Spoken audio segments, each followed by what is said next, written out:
these days, especially in the States, you have to be a politician or an assassin or something to really be a superstar. I'd like to do a song that, or a piece of music that's just a pure expression of joy, pure, like a celebration of existence, you know, like the coming of spring or the sun rising or something like that. Just pure, unbounded joy. You know, I don't think we've really done that yet. Well, all your songs are an expression of joy and potency. So far. Yeah, maybe. What other sort of joy is it that you want to introduce? No, the mood I get from most of it is kind of a heavy, kind of sort of gloomy feeling, you know, like of someone not quite at home, or you know, or not quite relaxed and, you know, aware of a lot of things, but not quite sure about anything. You know, I'd like to do one just feeling of being totally at home.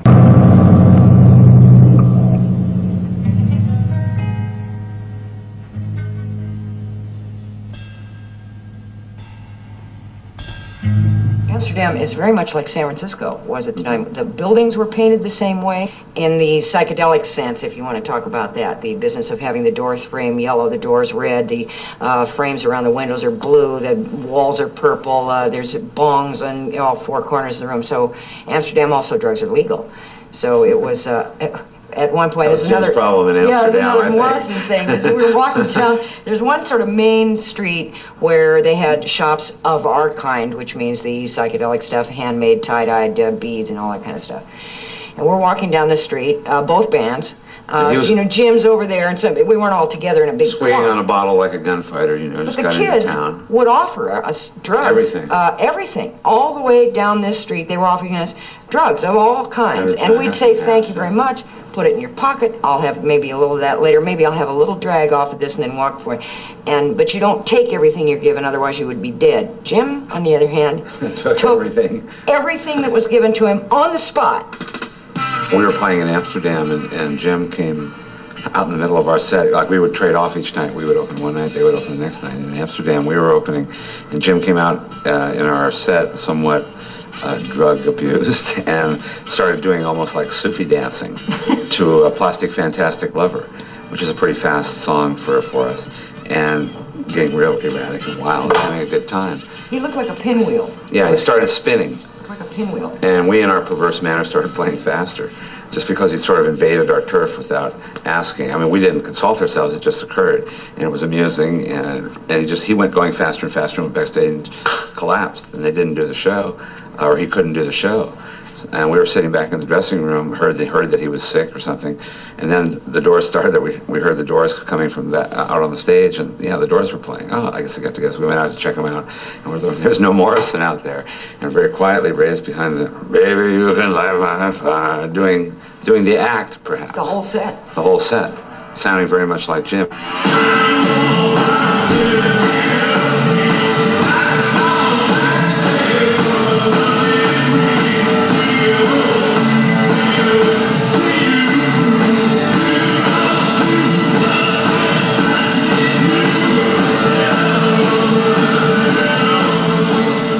And that's where Manzarek comes in.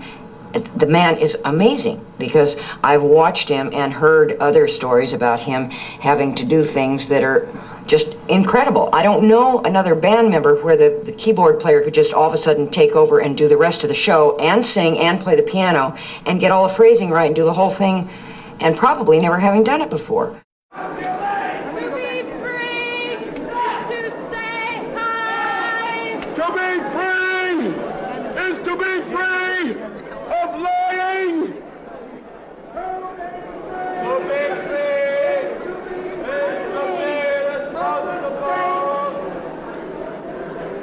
To be free to be free of the police. I am not allowed to smoke marijuana.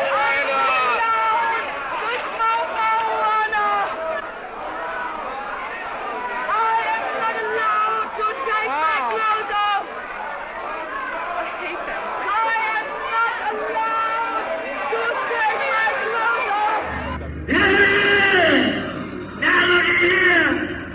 I ain't talking about no revolution. And I'm not talking about no demonstration. I'm talking about having a good time. Now listen, I used to think the whole thing was a big joke. I used to think it was something to laugh about. And then the last couple of nights I met some people who are doing something. They're trying to change the world. And I want to get on the trip. I want to change the world. Want to change it.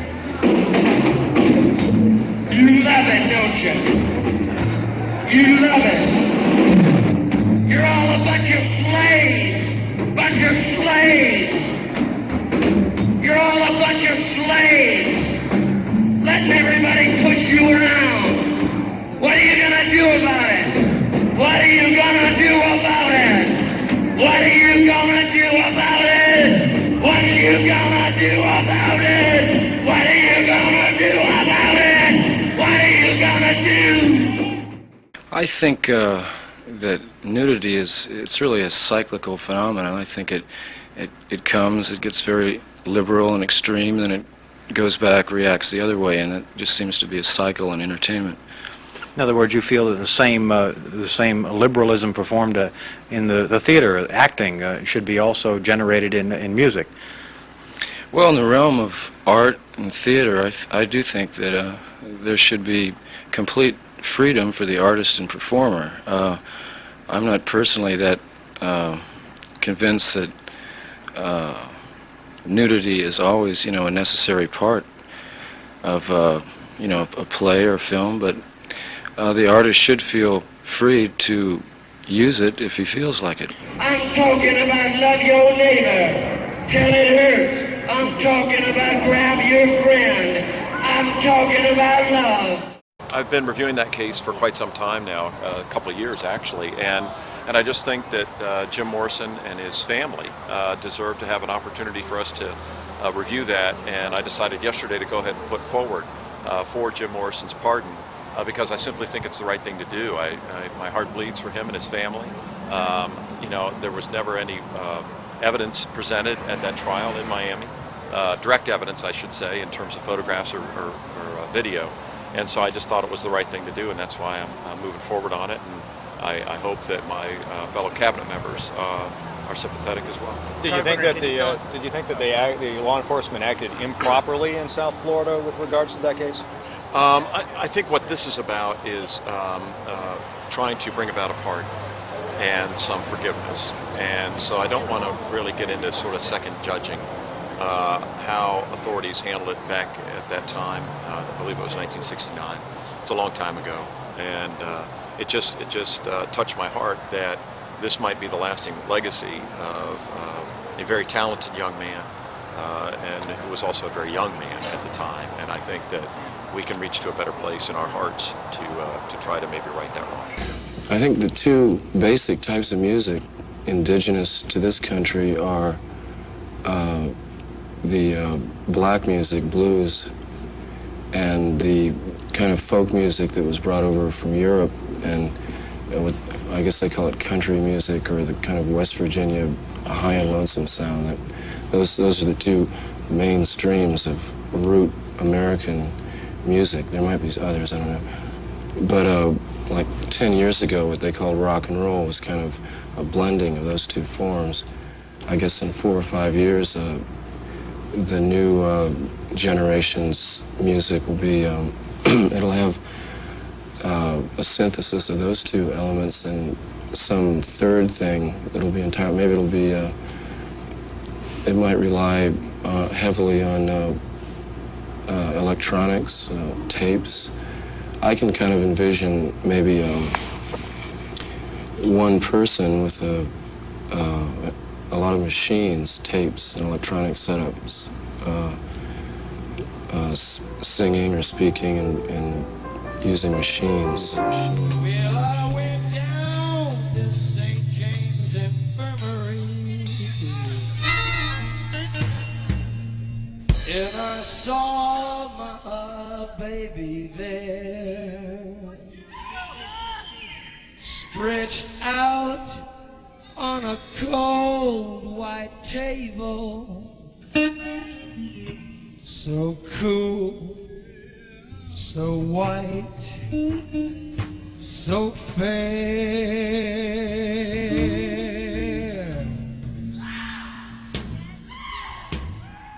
You know what? I didn't know what to think, because I mean, I knew he was loaded, but I didn't know what to think of the whole deal. Maybe because I was so young or still naive, you know. As I recall, it was a pretty good crowd, but you know, a few thousand people. Whether it was packed to the, I don't remember if it was totally packed. I just remember it was, he was so loaded and he was so angry and he was venting so much to people and screaming stuff at everybody, anybody that tried to help him or get him off the stage. From the movie of The Doors, Oliver Stone let it believe that they ended in Houston, but they ended at 1820 Chappatul Street. Driving down your freeway, midnight alley throng, cops hit cars, the top is bars, never saw a lady look so alone.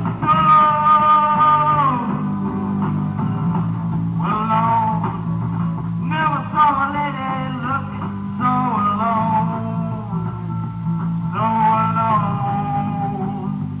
so alone, so alone, so alone, so alone,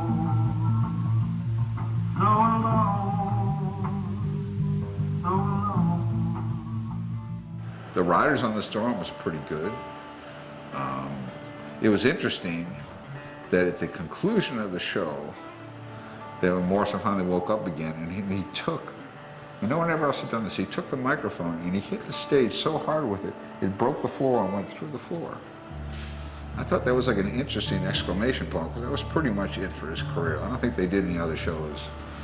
I read in Rolling Stone he did some stuff when he was all stoned in Europe, but it was just like with some guy in a bedroom or something, you know. So that was an interesting exclamation, but nobody really knew it was the end. This is the end, beautiful friend. This is the end, my only friend. The end, the end, the end.